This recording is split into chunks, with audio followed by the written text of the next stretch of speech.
आज भारत सरकार के तरफ से Lawrence solicitor general Tushar Mehta साहब ने अपना दलील रखा और पूरे दिन उनकी दलील चली। माननीय सर्वोच्च न्यायालय को गुमराह करने की कोशिश की थी। इन तमाम बिंदुओं पर पूरे दिन एक एक करके एक एक प्रावधान पर और मुस्लिम पक्ष के एक एक आर्गूमेंट का जवाब माननीय भारत सरकार सॉलिसिटर जनरल ने केंद्र सरकार की तरफ से हाजिर होते हुए दिया है। भारत सरकार की ओर से एडिशनल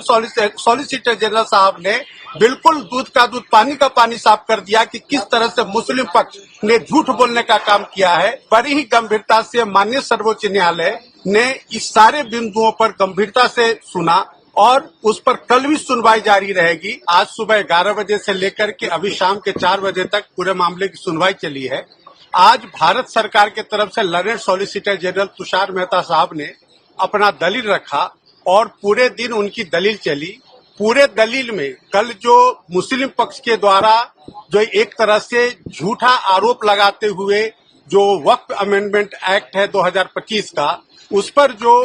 उसके बारे में उन्होंने जो झूठ परोसा था, किस तरह से माननीय सर्वोच्च न्यायालय को गुमराह करने की कोशिश की थी, इन तमाम बिंदुओं पर पूरे दिन एक एक करके एक एक प्रावधान पर और मुस्लिम पक्ष के एक एक आर्गूमेंट का जवाब माननीय भारत सरकार सॉलिसिटर जनरल ने केंद्र सरकार की तरफ से हाजिर होते हुए दिया है और उन्होंने अदालत को बताने की कोशिश की है कि किस तरह से एक एक बिंदु पर ज्वाइंट पार्लियामेंट्री कमेटी के समक्ष डिस्कशन हुआ, किस तरह से ज्वाइंट पार्लियामेंट्री कमेटी के समक्ष पूरे देश से मुसलमानों के तरफ से कंप्लेंट्स आए थे, उनके कंप्लेंट्स को देखा गया, फिर मुस्लिम पक्षकारों को सुना गया जेपीसी में और उनके सुनने के बाद जेपीसी के कुछ रिकमेंडेशंस थे जिसके माध्यम से कुछ जो प्रोविजंस को अमेंडेड एक्ट में जोड़ा गया। इन तमाम बिंदुओं को उन्होंने हाईलाइट किया, जबकि कल कपिल सिब्बल साहब ने बहस करते हुए ये कहा कि 3C और 3D